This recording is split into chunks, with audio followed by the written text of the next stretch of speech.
Terima kasih Tuhan, pagi yang indah ini Tuhan, Roh Kudus yang bekerja, Roh Kudus yang berbicara. Di dalam nama Tuhan Yesus kami berdoa, kita sama-sama katakan, amin, amin, amin, amin. Silakan duduk. Shalom. Saya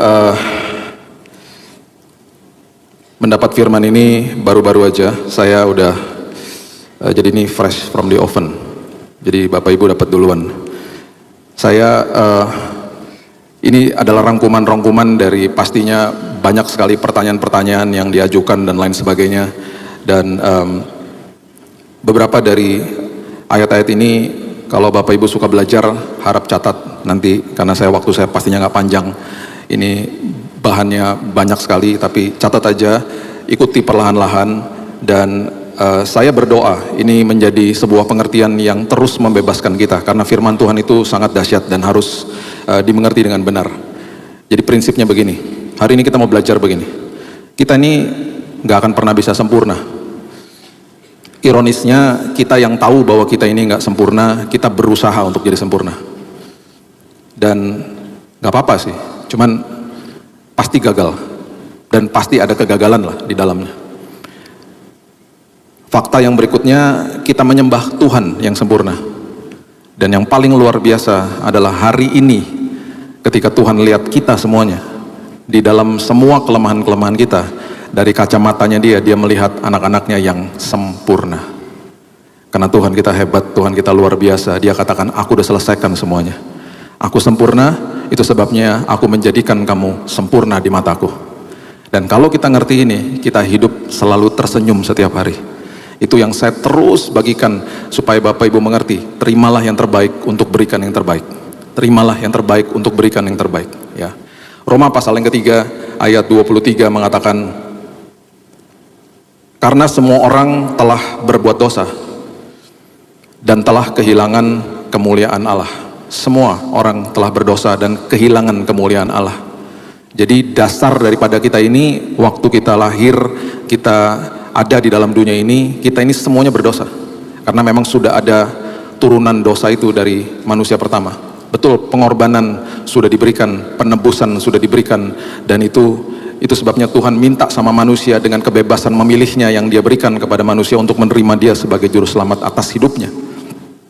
Yohanes 9 ayat 1-3. Ini ayat nanti kita akan teruskan lagi di pelajaran yang berikutnya tentang kenapa Tuhan suka sunyi. Seolah-olah kayaknya Tuhan nggak menjawab doa saya. Itu nanti kelanjutannya ya.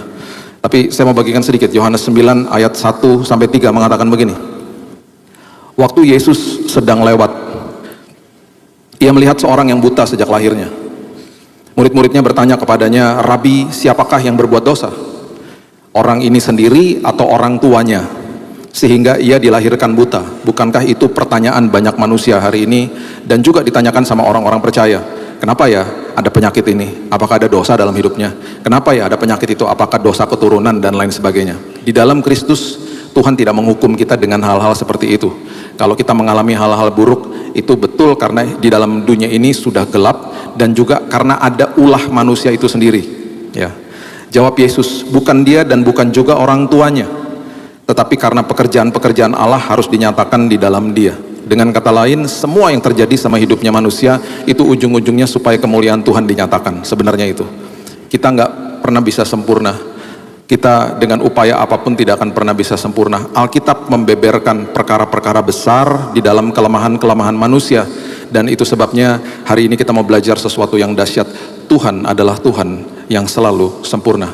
Dia datang ke dalam muka bumi, dia harus menyempurnakan pekerjaan atau panggilan hidupnya dari kerajaan sorga, dan itu dia tata dengan sedemikian rupa, dan Yesus lakukan itu sampai akhirnya dia katakan selesai tugasnya. Dan ketika tugas itu selesai di muka bumi, itu seperti meterai, makanya dikatakan Roh Kudus adalah meterai dalam hidupmu. Ketika kita terima Yesus sebagai juru selamat, itu kayak kita disegel sama dia, dimeterai sama dia. Berarti apa? Kita dimeterai, diberikan sebuah jaminan bahwa masa depan kita sudah menjadi kepunyaan daripada Tuhan. Masa depan kita adalah keselamatan dan seterusnya. Itu adalah segel meterai yang diberikan. Ya. Nah, Tuhan kita adalah Tuhan yang sempurna. Ibrani 10 ayat 1 mengatakan begini. Ibrani 10 ayat 1. Di dalam hukum Taurat hanya terdapat bayangan saja terdapat bayangan saja dari keselamatan yang akan datang. Jadi semua pengorbanan-pengorbanan dilakukan itu bayangan atau metafor akan sesuatu yang akan datang, yaitu Yesus. Dan bukan hakikat dari keselamatan itu sendiri, jelas sekali ya. Karena itu dengan korban yang sama, pengorbanan yang sama, setiap tahun terus-menerus dipersembahkan, hukum Taurat tidak mungkin menyempurnakan mereka yang datang mengambil bagian di dalamnya. Dengan kata lain, kalau hari ini kita masih berkutat di dalam pengertian seperti ini, kita tidak akan bisa menerima akhirnya atau merasakan kesempurnaan yang Tuhan sudah siapkan bagi kita. Dengan kata lain, setiap tahunnya itu di Atonement Day, di hari pendamaian, itu ada hewan-hewan yang dibawa, khususnya ketika diberitahu kepada bangsa Israel di Paskah yang pertama, ketika mereka mulai melakukan sebuah pengorbanan, mereka harus, atau imam besar harus examine atau harus melihat anak domba itu yang akan dikorbankan harus tanpa celah, harus tidak bercelah, harus sempurna maksudnya. Keluaran 12 ayat yang kelima mengatakan begini. Keluaran 12 ayat yang kelima. Anak dombamu itu harus jantan, tidak bercela, berumur setahun. Kamu boleh ambil domba atau kambing, the lamb that is without blemish, bahasa Inggrisnya. Anak domba yang tanpa celah ketika dikorbankan. Dan ini tiap tahun, ini yang dijelaskan sama Ibrani. Pada hakikatnya itu semuanya yang dilakukan setiap tahun tidak akan pernah bisa menjadi kesempurnaan bagi kita. Tidak pernah akan menjadi sebuah penebusan yang sempurna bagi manusia. Dan itu sebabnya dilakukan tahun demi tahun. Dan ini sekali lagi dikatakan Alkitab adalah bayangan tentang apa yang akan hadir di dalam hidup manusia ketika akhirnya Yesus hadir. Semua yang tertulis, yang ditata di dalam firman Tuhan kemudian terjadi sama hidupnya Yesus, dan itu didokumentasikan, dan Alkitab itu selalu detail. Dan bahkan waktu Yesus mau dikorbankan, dia juga dilihat apakah dia sempurna atau tidak, karena dia adalah anak domba Allah yang sebenarnya. Dan ketika dia hadir di depan Pilatus, Pilatus katakan begini sampai 3 kali, karena angka 3 adalah angka kebangkitan, angka kemenangan, angka luar biasa. Dikatakan Yohanes 18 ayat 38 dikatakan begini. Yohanes 18 ayat 38, kata Pilatus kepada Yesus, apakah kebenaran itu? Dia nggak ngerti apakah kebenaran itu. Sesudah mengatakan demikian, keluarlah Pilatus lagi mendapatkan orang-orang Yahudi dan berkata kepada mereka, aku tidak mendapati kesalahan apapun padanya. Sama seperti anak domba itu ketika di depan imam besar, dia lihat, oke, nggak ada celahnya, oke siap, boleh dikorbankan. Oh ini nggak bisa, ini ada celahnya, ini ada lukanya, nggak boleh yang ini, ambil yang lain. Yesus juga begitu, berusaha dinilai apakah dia sempurna atau tidak. Yohanes 19 ayat 4. Hal yang kedua, Yohanes 19 ayat yang keempat, Pilatus keluar lagi dan berkata kepada mereka, lihatlah, aku membawa dia keluar kepada kamu, supaya kamu tahu bahwa aku tidak mendapat kesalahan apapun padanya, pada Yesus. 2 kali. He is very perfect, dia sempurna. Aku tidak bisa menemukan kesalahan dalam dirinya. Yang ketiga, ayat yang ke-6, Yohanes 19. Ketika imam-imam kepala dan penjaga-penjaga itu melihat Yesus, melihat dia, berteriaklah mereka, salibkan dia, salibkan dia. Atau kalau masa perjanjian lama, korbankan dia, supaya kami ditebus akhirnya. Kata Pilatus kepada mereka, ambil dia dan salibkan dia, korbankan Yesus, sebab aku tidak mendapati kesalahan apapun padanya. Kenapa? Karena sama seperti anak domba di zaman perjanjian lama, without blemish, tidak ada celahnya, Yesus pun tidak ada celahnya. Dia menjadi anak domba Allah yang tanpa celah dan dikorbankan untuk kita, supaya kita yang tidak sempurna hari ini kita disempurnakan karena karyanya dia. Itu Yesus. Itu sebabnya kalau kita mengerti dan kita terima ini setiap hari, betapa merdekanya hidup kita. Dan kita kalau bangun pagi, walaupun ada masa-masa sulit dalam hidup kita, kita akan selalu tersenyum, karena kita tahu kita menyembah sumber atas segala sumber. Matius 5 ayat 48. Ini adalah ayat yang sering kali ditanyakan kepada saya, dan ayat ini adalah, kalau saya katakan dalam tanda kutip, ayat yang membawa masalah kepada banyak orang yang hanya membaca secara literal saja ya. Kita lihat ayat ini supaya Bapak Ibu dijelaskan supaya mengerti. Kalau baca ayat ini, baca dari pengertian yang benar. Matius 5 ayat 48 dikatakan, karena itu haruslah kamu sempurna. Kita stres langsung bacanya. Hah, sempurna. Sama seperti Bapamu yang di sorga adalah sempurna. Waktu kita baca ini, kita akan katakan, gimana caranya? Gimana caranya saya harus sempurna? Akhirnya tanpa kita sadari kita baca ini, dan bahkan ini mulai dihotbahkan, dan kita stres akhirnya karena kita akan jatuh bangun. Di dalam versi NKJV, New King James Version, biasanya kalau di dalam bahasa Inggris ini ada beberapa versi yang saya suka. Kalau saya belajar tuh saya selalu lihat dari biasanya ya NKJV, KJV udah pastilah ya, NLT, ya NIV Message, YLT juga bagus, Amplified juga bagus. Itu adalah versi-versi yang bisa membuat sebuah kalimat atau ayat itu membawa pengertian yang lebih benar. Dikatakan, therefore, NKJV ya, you shall be perfect. Kamu akan disempurnakan. Kamu akan komplit, dikatakan. Itu maksudnya. Just as your Father in heaven is perfect, seperti Bapakmu yang di sorga sempurna, kamu akan disempurnakan. You shall be perfect. Itu maksudnya. Jadi pengertiannya harus benar dulu. Nah, kata perfect atau kata sempurna di Matius 5 ayat 48 itu artinya telios. Telios itu adalah arti kata yang sangat hebat, karena telios itu adalah arti kata yang juga artinya teleo. Akar kata daripada kata tetelestai. Dan itu sebabnya ayat ini, dan kemudian kalau kita baca Yesus katakan selesai di kayu salib, pengertiannya kata dasarnya adalah teleo, sama. Jadi kalau kita baca Matius 5 ayat 48 dan kita baca Yohanes 19 ayat 30, itu sama artinya. Yohanes 19 ayat 30, coba lihat. Sesudah Yesus meminum anggur asam itu, berkatalah ia, sudah selesai. Yang sering kali kita mendengar kata tetelestai, akar katanya adalah teleo ya. Teleo itu adalah kata kerja, is a verb. Itu katanya sama seperti yang tadi kita baca di Matius 5 ayat 48. Lalu ia menundukkan kepalanya dan menyerahkan nyawanya. Ia menyerahkan nyawanya loh. Dia nggak bisa dibunuh sama siapapun. Ia yang menyerahkan nyawanya. Kita udah pernah belajar di Paskah yang lalu bahwa dia adalah satu-satunya pribadi yang tanpa dosa. Kematian sudah ada. Kematian nggak bisa bunuh manusia sejak awal. Makanya Tuhan bilang jangan makan buah itu. Kalau kamu makan buah itu, you will activate death. Kamu akan mengaktifasi kematian. Kamu pasti mati. Dengan dosa, dosa adalah kuasa diberikan kepada kematian. Kematian berkuasa. Kematian bisa bunuh kamu. Itu artinya. Jadi kamu jangan buat dosa.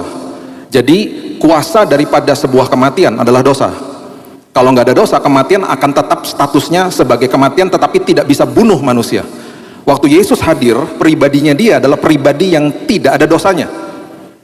Arti kata menyerahkan nyawa adalah dia berhadapan sama kematian, dan dikatakan di Alkitab, your word is above your name, firmanmu melebihi namamu. Dia selalu abide to the word, dia selalu ada di bawah firmannya. Dia adalah Allah yang integritas, wholeness, kudus artinya. Jadi dia harus abide juga, dia harus tunduk kepada firmannya dia. Jadi dia nggak sembarangan, dia datang kepada kematian. Mungkin ini bahasa saya, kematian mungkin tanya sama dia, saya nggak bisa bunuh kamu, kan kamu nggak ada dosanya. Dia katakan, oh bisa, saya akan ambil semua dosa manusia, bahkan yang belum lahir, saya timpakan ke atas diri saya. Sekarang saya berikan kamu kunci, kamu tervalidasi, kamu bisa bunuh saya. Itu arti menyerahkan nyawa. Gak ada orang bisa bunuh dia. Dia adalah Allah, Elohim. Dia serahkan nyawanya dengan cara seperti begitu.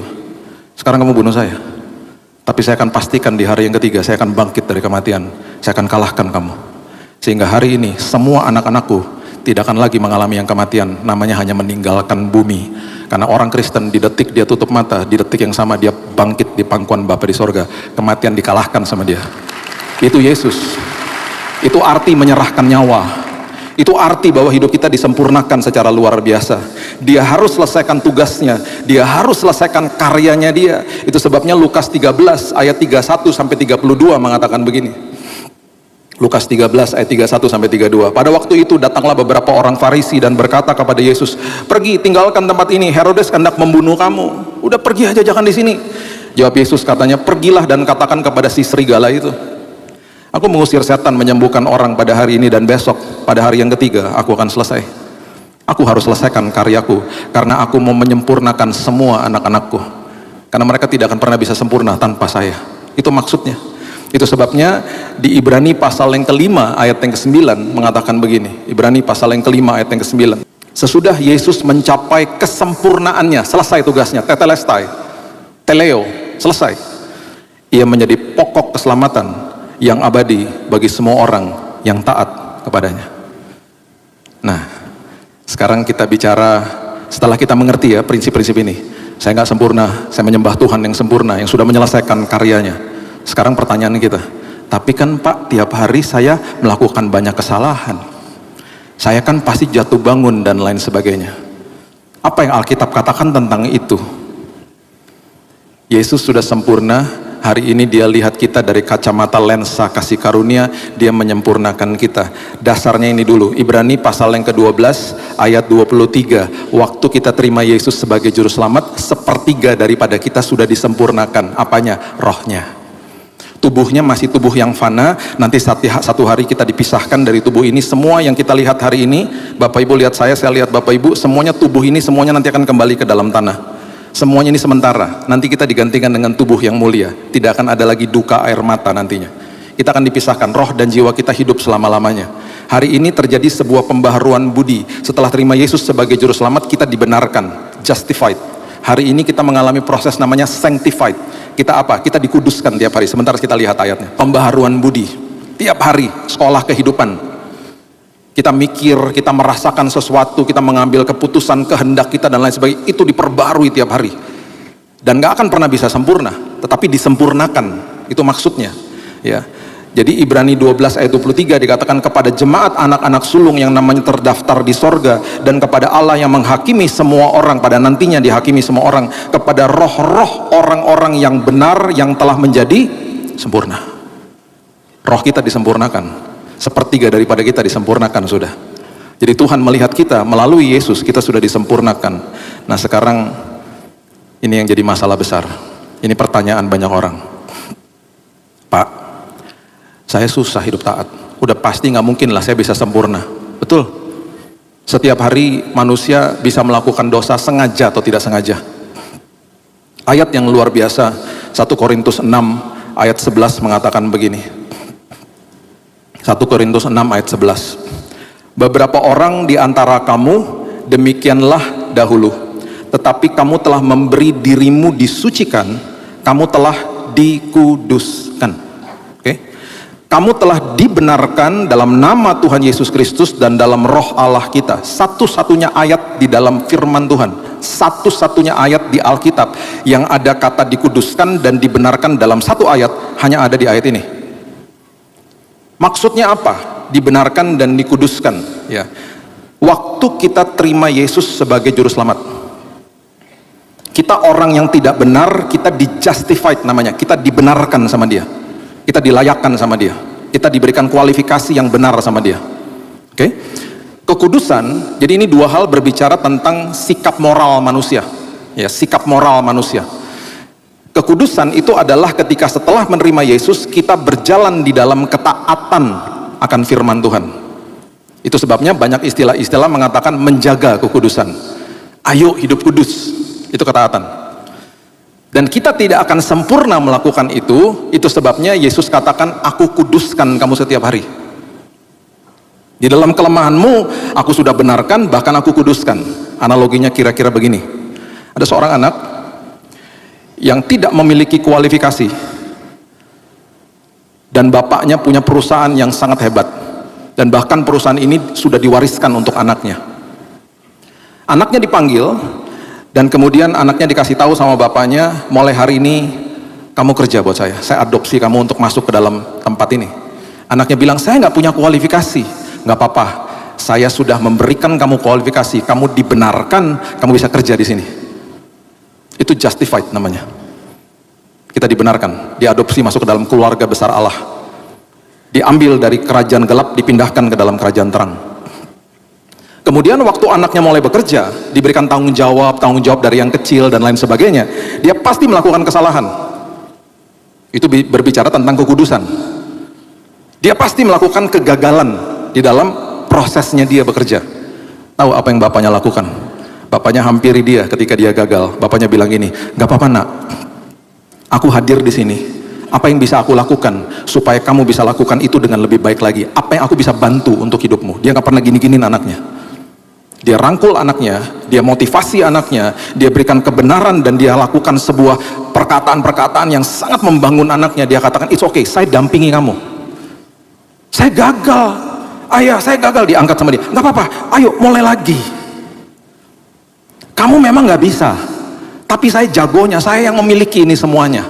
Itu sebabnya Roma 8 ayat 17 mengatakan, kamu adalah anak, kamu adalah ahli waris daripada kerajaan sorga. Kenapa? Karena semua tempat ini milikmu. Itu sebabnya setiap hari aku benarkan hidupmu dan aku kuduskan hidupmu, walaupun kamu jatuh bangun dalam hidupmu. Ibrani 10 ayat 14. Ibrani 10 ayat 14. Sebab oleh satu korban saja, Yesus, ia telah menyempurnakan untuk selama-lamanya mereka yang ia kuduskan. Dia sempurnakan mereka yang ia kuduskan tiap hari. Ya. Nah, ini saya mau kasih perbandingannya aja. Kasihan loh, manusia itu sejak awal, manusia kan cari penciptanya. Itu sebabnya manusia selalu cari Tuhan dalam hidupnya. Karena dia tahu tanpa dia sadari ada sosok pribadi yang lebih besar daripada dia. Bahkan orang ateis dan agnostik pun akan cari Tuhan dalam hidupnya. Semua manusia begitu, punya kecenderungan untuk begitu. Akhirnya karena tidak bertemu dengan Tuhan Allah Elohim yang menjadi pencipta hidupnya, El Elyon, El Shaddai-nya dia, akhirnya dia mencari Tuhan-Tuhan dalam hidupnya. Bisa berupa uang, bisa berupa ketenaran, bisa berupa apapun, Tuhan-Tuhan dalam hidupnya. Karena manusia akan cari sosok Tuhan dalam hidupnya yang dia harus sembah, walaupun tanpa dia sadari dia sudah menyembah hal-hal itu, ya. Nah, kasihan bangsa Israel juga begitu. Mereka ingin dekat kepada Tuhan mereka, tapi nggak bisa saat itu, karena mereka ada dosanya, belum ada penebusan, mereka belum disempurnakan. Itu sebabnya Keluaran pasal yang ke-20 ayat 19 mengatakan begini. Keluaran 20 ayat 19. Mereka berkata kepada Musa, bangsa Israel berkata kepada Musa, engkaulah berbicara dengan kami, kamu aja deh ngomong sama saya, maka kami akan mendengarkan. Tetapi janganlah Allah berbicara dengan kami, jangan sampai kami berurusan dengan Allah. Kenapa? Nanti kami mati. Mereka nggak berani, karena mereka nggak kudus. Mereka nggak bisa menghampiri tahta Tuhan, karena belum ada yang kudusin mereka. Imam besar pun harus kudus, kalau nggak mati di ruang maha kudus. Ayo, imam besar aja harus dikasih tahu ada prosedur-prosedurnya untuk masuk ke dalam ruang maha kudus di Atonement Day, di hari pendamaian sekali setahun. Itu pasti menjadi sesuatu beban juga kan bagi dia, ya. Nah, coba lihat Ibrani 4 ayat 15 dan 16. Apa yang terjadi setelah Yesus menyempurnakan ini semuanya? Ibrani 4 ayat 15 dan 16. Sebab imam besar yang kita punya bukanlah imam besar yang tidak dapat turut merasakan kelemahan-kelemahan kita. Sebaliknya sama dengan kita, ia telah dicobai, hanya tidak berbuat dosa, menjelma jadi manusia supaya dia tahu, dia bisa memvalidasi dirinya. Saya tahu apa yang kamu rasakan dalam hidupmu. Saya pernah jadi manusia kok, sosok casing manusia ada di saya. Sebab itu marilah kita dengan penuh keberanian. Nah, dulu kan nggak berani, sekarang penuh keberanian menghampiri tahta kasih karunia Tuhan, supaya kita menerima rahmat dan menemukan kasih karunia untuk mendapat pertolongan kita pada waktunya. Tuhan nggak murka sama kita. Itu sebabnya saya suka sedih kalau orang Kristen bilang ini nggak rasa hadirat Tuhan, Pak. Tuhan hadir di dalam hidup kita lewat Roh Kudusnya, bahkan Roh yang membangkitkan Kristus dari kematian ada di dalam setiap kita. Kok bisa-bisanya orang bilang nggak rasa hadirat Tuhan? Hadirat Tuhan nggak bisa dirasakan pakai sebuah emosi yang terpengaruh sama sebuah tata ibadah. Itu hanya bagian kecil. Hadirat Tuhan dinyatakan dengan iman. Setiap hari dia hadir, nggak pernah sedetik pun dia tinggalkan kita. Nggak bisa apapun dan siapapun memisahkan kasihnya dia sama manusia. Kalau itu kita sadari dengan benar, kita juga merdeka akhirnya. Perhatikan Keluaran pasal yang ketiga ayat 2-5. Keluaran pasal yang ketiga ayat 2-5. Malaikat Tuhan menampakkan diri kepadanya di dalam nyala api yang keluar dari semak duri. Lalu ia melihat dan tampaklah semak duri itu menyala tetapi tidak dimakan api. Ini waktu Tuhan hadir di depan Musa. Musa berkata, baiklah aku menyimpang ke sana untuk memeriksa penglihatan yang hebat itu. Mengapakah tidak terbakar semak duri itu? Ketika dilihat Tuhan bahwa Musa menyimpang untuk memeriksanya, untuk mendekat, berserulah Tuhan dari tengah-tengah semak kepadanya, Musa, Musa.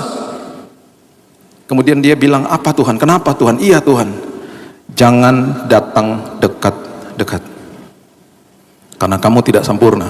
Kalau kamu masuk ke dalam kesempurnaanku, kesempurnaanku bisa melumat hidupmu dan kamu bisa mati di sini. Tanggalkan kasutmu dari kakimu, sebab tempat di mana engkau berdiri adalah tanah kudus dan kamu tidak kudus. Waktu Yesus hadir, dulu dia katakan Musa, Musa, menjauhlah. Waktu dia hadir, dia katakan Lukas 10 ayat 41. Dia katakan, tetapi Tuhan menjawabnya, Lukas 10 ayat 41, ketika dia berbicara dengan Marta, dia katakan, Marta, Marta, engkau khawatir dan menyusahkan diri dengan banyak perkara. Kenapa? Karena Martanya jauh-jauh dari dia, tidak seperti Maria duduk di kakinya. Dengan kata lain dikatakan begini, dulu dia katakan begini, Musa, Musa, menjauhlah. Waktu Yesus hadir, Marta, Marta, mendekatlah. Hari ini dia katakan kepada semua kita, dengan 2 kali dia panggil, mendekatlah kepadaku. Karena justru ketika kau tahu bahwa aku hadir, engkau akan rasakan kasih karuniamu, menerima yang terbaik untuk memberikan yang terbaik. Itu Tuhan. Itu dahsyatnya Yesus. Dan itu sebabnya ketika kita mengerti ini dengan benar, hari ini kita datang ke tempat ini, kita selalu mungkin merasakan, aku nggak bisa Tuhan, aku lemah Tuhan, aku nggak layak sepertinya Tuhan, dan lain sebagainya. Saya nggak pernah lupa anak saya Raina, karena dia dulu, dia sampai sekarang juga masih sih, dia suka melukis. Dan waktu dia melukis di umur yang ke-4 tahun, waktu dia masih 4 tahun, waktu saya lagi jemput dia di sanggar melukis, gurunya bilang, Pak, ikut sertakan Pak ke pameran lukisan. Karena anak ini nanti disuruh melukis, lukisannya akan dipamerin di pameran lukisan. Oh oke, saya bilang gitu. Saya nggak pernah lupa tuh tahun 2004, ada uang pendaftaran 300.000, mahal banget Mbak gitu. Iya Pak, ada pendaftaran Pak, nggak apa-apa ya Pak, ya udah. Terus saya hadir waktu hari peresmian pembukaan pameran lukisan. Saya belum lihat lukisan anak saya waktu saat itu. Saya duduk seperti Bapak Ibu, terus semua pelukis-pelukis ada di depan sini. Dari umur 4 tahun anak saya paling kecil sampai umur 70 tahun di depan pelukis-pelukisnya. Kemudian event organizer-nya bilang begini, Bapak Ibu sebentar lagi Bapak Ibu dipersilahkan masuk ke dalam ruang pameran. Pelukis-pelukisnya belum boleh dulu ya. Bapak Ibu kalau masuk diberikan waktu 20 menit. Kenapa diberikan waktu 20 menit? Karena semua lukisan-lukisan yang ada di tempat pameran lukisan itu dijual Bapak Ibu. Nanti kalau Bapak Ibu melihat lukisan-lukisan itu, kalau ada yang sudah ada tertera stiker warna oranye, itu berarti lukisan itu sudah terjual. Itu artinya ya. Nanti setelah 20 menit, baru pelukis-pelukis ini boleh masuk ke dalam.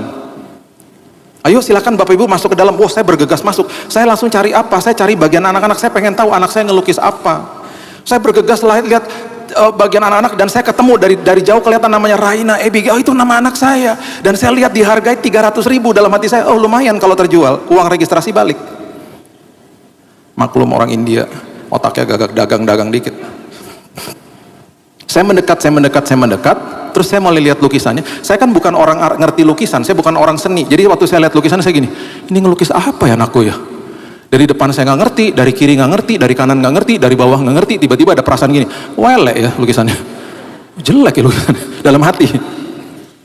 Terus sebagai bapak yang baik, saya ingin supaya lukisannya terjual. Jadi saya ketemu sama orang tua yang lain, teman-teman anak saya. Saya waktu ketemu saya bilang, saya menawarkan lukisan anak saya supaya terjual. Apa kabar? Baik bro. Apa kabar? Ini lukisan anakku. Yang ini karena belum begitu dekat, jadi agak-agak sopan, tapi ngelihat juga gini ngelihatnya. Nggak jadi beli. Yang berikutnya karena kenal baik, ini agak kurang ajar. Apa kabar bro? Lukisan anak gue, beli dong gitu. Apaan tuh? Emang nggak membingungkan lukisannya. Terus waktu kan berjalan, 20 menit lagi anak saya harus masuk ke dalam. Mbaknya datang ke saya, event organizer-nya. Pak, kasihan loh Pak, belum terjual. Iya Mbak, gimana dong Mbak?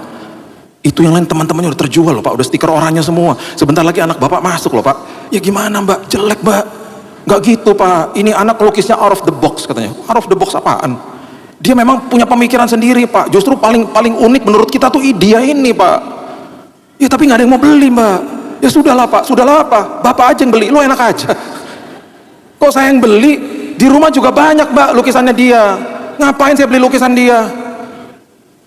Sudahlah Pak, buat hatinya senang. Dengan berat hati saya beli lukisannya. Dalam hati udah registrasi 300.000, beli lagi 300.000. Dalam hati saya nggak akan ikut-ikut pameran lukisan, udah selesai udah. Ngapain sih kayak begini? Terus anak saya masuk. Waktu dia masuk, waktu dia lihat stiker warna oranye, dia berteriak, Daddy, terjual, it's sold, terjual lukisan. Saya bilang, iya terjual, betul, terjual. Nggak akan lagi kamu ikut-ikut kayak begini, nggak akan nak. Tapi kan saya nggak ngomong gitu sama dia. Terus dia tanya, siapa yang beli Dad? Dia yang beli. Terus matanya begini, wow, thank you Dad, thank you. Dia peluk saya, thank you. Kenapa kamu senang banget? Karena memang aku buat ini untuk Daddy. Oh gitu. Oh iya. Dan waktu aku lagi ngelukis ini, aku inget-inget Daddy. Dalam hati saya, sejelek itu kah saya nak? Seabstrak itu kah saya nak? Kamu sampai ingat aku, sampai lukisnya weleh gitu. Bapak Ibu, dari tahun 2004 sampai hari ini, lukisan itu nggak pernah turun dari tembok di rumah saya. Karena saya selalu terngiang-ngiang sama kata-kata dia. Aku buat ini untuk Daddy. I made it for you, Dad.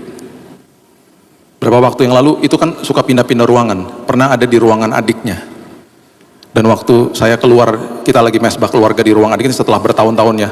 Saya keluar dari ruangan adiknya, lihat ada lukisan tergantung. Pendirian saya tetap sama. Jelek. Tapi saya nggak akan turunkan. Karena dia buat itu untuk saya. Bapak Ibu datang ke sini, nyanyi buat Tuhan tadi. Suaranya jelek-jelek semuanya, termasuk saya. Nggak sebagus tim praise and worship. Sama Tuhan semua suara-suara pujian penyembahan kita dipajang di tembok sorga. Yang komplain siapa? Yang komplain malaikat. Itu kok suara jelek-jelek itu dipajang. Tuhan bilangnya, aku nggak peduli karena semua di mataku sempurna. Sempurna. Aku mati buat mereka. Aku sempurnakan mereka. Pertanyaan berikutnya, Tuhan, imanku tuh begini-begini terus Tuhan, rasa bersalah. Saya mau beritahu kepada Bapak Ibu, saya juga sama, podo ae. Jangan berpikir bahwa hamba Tuhan berdiri di depan sini, imannya paling hebat. Enggak. Banyak orang bilang ke saya, wah Pak Billy ngelewatin penyakit, pasti imannya luar biasa. Saat itu, ya, habis saat itu pernah begini, oh pernah, jangan salah. Habis setelah saya sembuh, dapat mujizat Tuhan. Banyak orang datang kepada saya minta didoakan, khususnya orang-orang yang cancer. Saya semangat, saya dalam hati, Tuhan, kalau Tuhan sembuhin saya, Tuhan sembuhkan mereka. Kita punya Bapak yang sama. Oh, dengan passion, dengan gairah saya doakan mereka. Ada satu teman yang saya doakan, kenal sampai 4 tahun, saya doakan kondisinya membaik. Puji Tuhan, Tuhan pasti sembuhin. Dia akhirnya meninggal. Saya down, saya stres, saya nangis, saya stres. Saya tahulah dia kemana. Saya tahu secara teologi, secara semua kebenaran saya tahulah. Tapi saya berduka untuk orang-orang yang berduka. Ada seorang pasangan yang sudah saya anggap sebagai adik-adik saya, sangat dekat dengan saya. Kami doakan. Mereka baru nikah 2 tahun, anaknya masih 1 tahun. Istrinya kena cancer. Saya doakan, tiba-tiba remisi. Wah, luar biasa Tuhan, terima kasih Tuhan. Ada lanjutan kemo, tiba-tiba kondisinya drop. Yang tadinya membaik, kondisinya drop. Dan di pagi hari, di hari Sabtu jam 6.30, suaminya telepon saya, Kak, istriku sudah pulang Kak, dipanggil Tuhan. Hancur saya, hancur saya. Terus kita nih datang kepada orang-orang yang berduka, kita berusaha menyempurnakan suasana, nggak bisa. Bahkan nasihat saya, jangan ngomong-ngomong apa-apa sama mereka, dengerin aja. Kita kadang-kadang melakukan sebuah kata-kata atau memberikan kata-kata yang salah. Kita bilang apa sama mereka? Oh jangan sedih, enak aja, biarin dia sedih. Itu terapi buat dia sedih kok. Jangan sedih ya. Tuhan kekuatanmu jelas, kekuatan, tapi biarkanlah kau sedih. Akhirnya ngomongnya jadi salah. Orang-orang yang berduka, berikan pundakmu, biarkan dia nangis dan nangis sama-sama dia.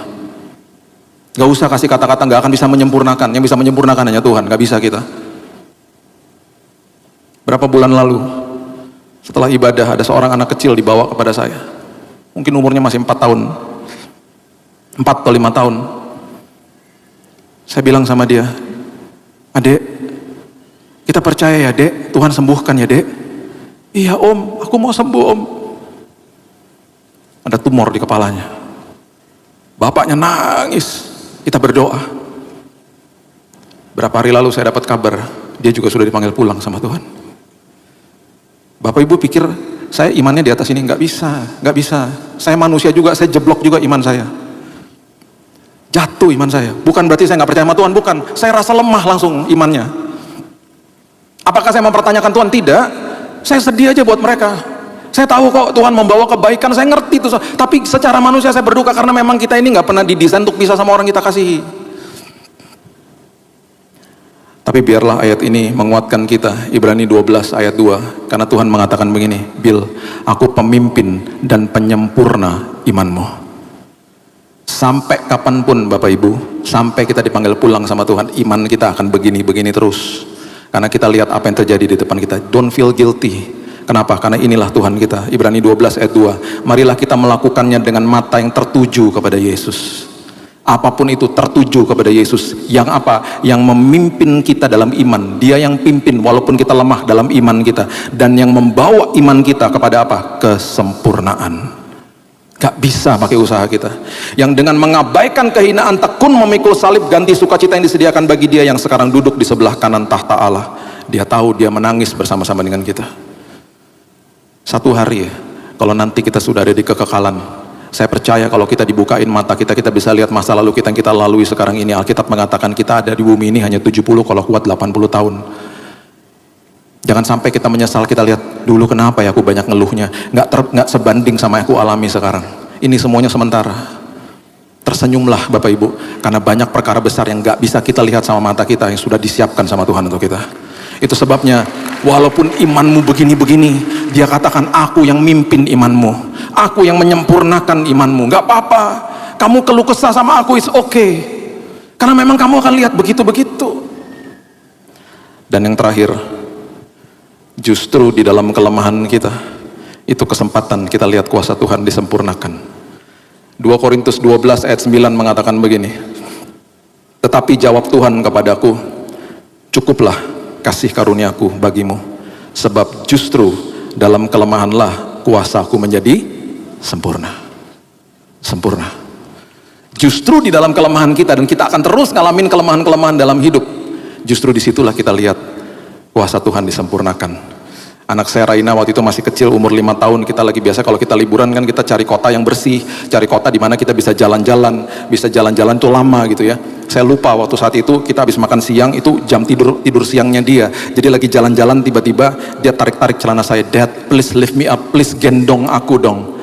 Saya lupa itu jam tidur siangnya dia, dan kita lagi jalan lagi jauh mau mengunjungi beberapa tempat, jadi saya gendong dia. Ini anak bukan anak 1 tahun lagi, udah mulai berat badannya. Saya gendong, tiba-tiba di pundak saya rasa-rasa basah-basah. Oh, berarti ngiler udah. Berarti sudah tertidur lelap. Oh, saya nggak mau pindahin dia. Saya pegang pakai tangan kanan, saya ganti pakai tangan kiri. Saya kadang-kadang pakai 2 tangan. Saya nggak mau sampai posisi dia berubah. Kalau ada tempat duduk ya saya duduk, saya nungguin keluarga lagi ngapain-ngapain, saya duduknya di situ. Sampai kira-kira sudah 1 jam sampai di hotel, saya rebahkan dia di tempat tidur, dia tidur nyenyak. Di saat dia lemah, dia punya kesempatan merasakan kekuatan tangan bapaknya yang sangat terbatas. Apalagi kita. Saya tutup sama ini ya. Saya mulai berkhotbah dari tahun 98. Sudah 26 tahun saya berdiri di atas mimbar. Khotbah saya pertama itu di toko buku Immanuel, keluarga saya. Yang nyuruh khotbah tante saya, karena dia tahu saya baru bertobat tanggal 14 Agustus tahun 98. Di bulan Oktobernya dia dengar, dia bilang, Bill, bawa firman dong. Karena saya kenal, dan saya akhirnya mengiyakan. Saya tanya tante, berapa lama khotbahnya, sharingnya? 30 menit ya. Saya tulis khotbahnya. Saya belajar di depan kaca berkhotbah. Setelah 10 menit selesai udah semua note-nya. Tuhan nanti sisa 20 menit ngomong apa? Puji Tuhan, itu berlangsung dengan benar. Bapak Ibu tahu apa yang saya belajar? Saya hari itu deg-degan. Karena saya deg-degan, kuasa Tuhan yang bekerja, saya bisa khotbah selesaikan 30 menit. Itu menjadi prinsip saya sampai hari ini. Saya bilang gini, jangan sampai Tuhan kalau aku khotbah nggak ada rasa deg-degan. Karena kalau sampai nggak ada rasa deg-degan, itu berarti saya pakai kekuatan saya sendiri. Biarin itu terus ada, supaya yang bicara Tuhan bukan saya.